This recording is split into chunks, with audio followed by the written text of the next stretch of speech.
Ok, très bien. Ben, je vous souhaite encore une fois la bienvenue à ce TEDx Tizi-Ouzou. Une réussite et une première qui, on espère, ne sera d'ailleurs pas la dernière. Nous félicitons donc toutes ces personnes-là qui ont fait de leur mieux pour que ce TEDx soit une réussite. Donc, comme vous l'avez si bien compris, la thématique de ce TEDx devant être résumée en un seul mot, rebondir. Quand on m'avait proposé de participer à ce TEDx en tant que speaker, je me suis dit pourquoi moi? Combien de fois m'avait-il fallu rebondir pendant ces 24 années? Quelle a été mon expérience jusque-là que je pourrais là partager avec vous? Pour ce faire, ce que je vous demanderai dans un premier temps, c'est de vous rappeler une mélodie qui retentira juste à la fin de ma phrase. Une mélodie qui ne vous dit peut-être pas grand-chose, mais je vous demanderai simplement de la retenir soigneusement tout au long de ce talk.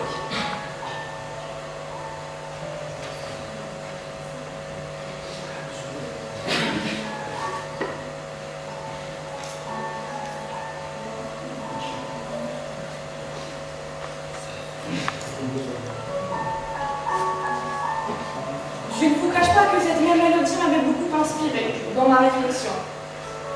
Je me suis ainsi rendu compte qu'en tant qu'être humain, on était très tôt confronté à l'échec et à la difficulté. Déjà très jeune, vers l'âge d'une année, quand on commençait à peine à marcher, en faisant nos premiers pas, on tombe. Une fois, deux fois, on se rattrape. Maman nous prend la main, on se cogne un peu la tête, mais on se relève. Pas à pas. Mais bizarrement, durant toute cette période, aucun d'entre nous ne s'est dit « Ok, c'est bon, j'arrête. Marcher, ce n'est pas pour moi, finalement, je vais romper. » C'est ainsi que nous avons tous appris à marcher, pas à pas. Chacun à sa façon se fixant des buts et des objectifs à atteindre, afin de parvenir au bout d'un chemin qui s'avère pour le moins parsemé d'embûches. Un chemin avec ses hauts et ses bas, des jours bien, d'autres moins. On se rend ainsi finalement compte que nous avons tous peur de perdre le contrôle de notre vie. La peur. Il y aura un thème qui viendra qui parlera aussi qui traitera ce thème. Ça sera une leçon, en direct. Nous avons tous peur, mais ce qui nous échappe sur le moment même, c'est que quand on a échoué, c'est surtout là qu'il faudrait rebondir, et vite. On prendra quelques exemples si vous le permettez bien. Michael Jordan, il lui a fallu beaucoup pour convaincre son équipe de basketball. Il a été renvoyé, humilié de son équipe, il se renfermait alors dans sa chambre pour pleurer. Quelques années plus tard, Michael Jordan est devenu, comme vous le savez tous, le meilleur basketteur de tous les temps. On retiendra d'ailleurs une de ses citations qui dit « Moi j'ai échoué encore et c'est ainsi que j'ai réussi. » Steve Jobs, quant à lui, vers l'âge de 30 ans, il s'est vu forcé de démissionner de l'entreprise qu'il avait lui-même créée. Il y reviendra par la suite à sa tête, 12 ans plus tard. Qui d'autre? Pour les plus jeunes, Lady Gaga, ou sinon les Beatles, ont été rejetés de leur maison de disques. L'auteur d'Harry Potter a été lui refusé de sa maison d'édition. Lionel Messi, il était trop petit pour jouer au foot. Toutes ces personnes, toutes ces histoires, toutes ces personnalités qui ont été rendues publiques, car ce sont en réalité, comme je viens tout juste de le dire, des personnalités dans les journaux normaux comme vous, moi, c'est intéressant. Ce que je vous demanderais, c'est de penser à votre meilleur ami, à votre voisine de palier, ou sinon à votre gardienne de parking, ou sinon à vous-même. Y aurait-il quelqu'un qui se soucierait de nous, de nos peurs, de nos craintes, de nos difficultés? Quelqu'un nous tendrait-il la main? On serait au plus bas. Certains d'entre nous peuvent considérer comme échec avoir une mauvaise note, un examen. Se retrouvant alors sur eux-mêmes, pleurant toutes les larmes de leur corps, pour se rendre au final compte que ce n'était qu'un examen parmi tant d'autres. Et ça deviendra ainsi une anecdote qu'ils raconteront à leurs petits-enfants. Pour d'autres, échouer peut rimer avec rupture amoureuse. Alors que c'est la fin du monde, ils nous diront tous les romans à l'eau de rose qu'ils auraient pu lire. D'autres, trop exigeants avec eux-mêmes, se plaçant la barre un peu trop haute, considèrent leur vie entière comme un échec. C'est ainsi, l'être humain, aussi fort, aussi intelligent que l'on puisse paraître, nous passons tous par des périodes, des moments de difficulté, des moments durant lesquels, avec toute la pression que nous pouvons subir, on se retrouve finalement à penser qu'à notre petite personne. Et avant que le navire ne coule, on essaye de sauver les meubles du mieux que l'on peut. Ce que je vous demanderai cette fois-ci, et non pas de penser à votre meilleur ami de tout à l'heure, ni à votre voisine de palier, mais de penser à tous les autres. Vous me direz alors les autres, mais de qui elle veut bien parler? Ces autres dont je voudrais parler et sur lesquels je voudrais axer mon talk d'aujourd'hui, ce sont tous ces autres-là qui sont réellement dans le besoin.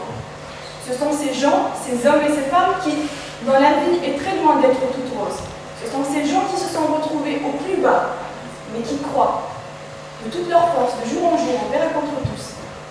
Ces gens, et ces autres d'ailleurs, c'est un petit orphelin, un petit enfant qui n'a rien demandé de plus que d'avoir une maman, un papa, une famille. Finalement, être comme tous les autres enfants, normaux, avoir une vie normale. Mais cet enfant se retrouvera très tôt confronté à la dure réalité. Sinon, avec un peu de chance, il se retrouvera dans une famille de substitution qui ne sera jamais la sienne, ou dans un centre spécialisé. Ces autres aussi dont je voudrais parler, c'est un petit enfant qui, cette fois-ci, a une maman, a un papa, une famille qui l'aime plus que tout au monde, mais qui se bat au quotidien contre la maladie.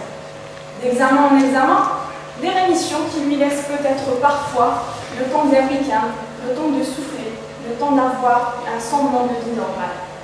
Des parents affaiblis, des parents attristés, abattus par la maladie, mais qui continuent toujours à croire et gardant le peu d'espoir qu'il leur reste afin d'alimenter celui de leur enfant, mais petit à petit se rendront à l'évidence qu'il faudrait bien le laisser partir un jour.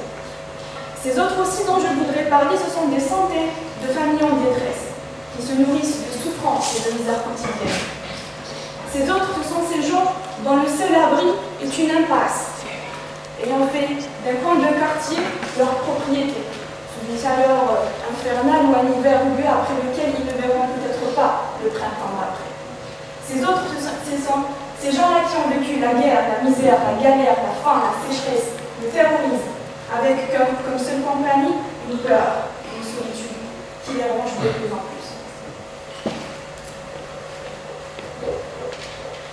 Ces gens se sont-ils dit, nous avons échoué, il va falloir faire en sorte de rebondir, sinon allons-nous continuer à souffrir en silence, en attendant que les jours deviennent meilleurs, que tout le monde serait beau, tout le monde serait heureux, où la vie serait rose et le ciel bleu. J'arrive pratiquement à la fin de mon talk. Ce que je vous demanderai une dernière fois, c'est d'avoir une pensée sincère et profonde à toutes ces personnes-là dont on vient de parler, des personnes que vous ne connaissez pas forcément, des personnes que vous avez juste l'habitude de croiser d'un simple regard, mais des personnes qui nous accompagnent au final au quotidien, qui sont là. Je vous demanderai donc de penser à toutes ces personnes, de vous rappeler la mélodie qu'on avait écoutée au tout début, qui, cette fois-ci, sera accompagnée d'un petit film. Ce sont des photos qui vont défiler les unes après les autres. Je vous demanderai alors de vous poser cette question. Moi et tous les autres speakers, toutes les personnes qui sont là, nous avons réussi, chacun à sa façon. Nous avons rebondi. Et ces autres-là,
Espagne, je suis fondatrice de Voix du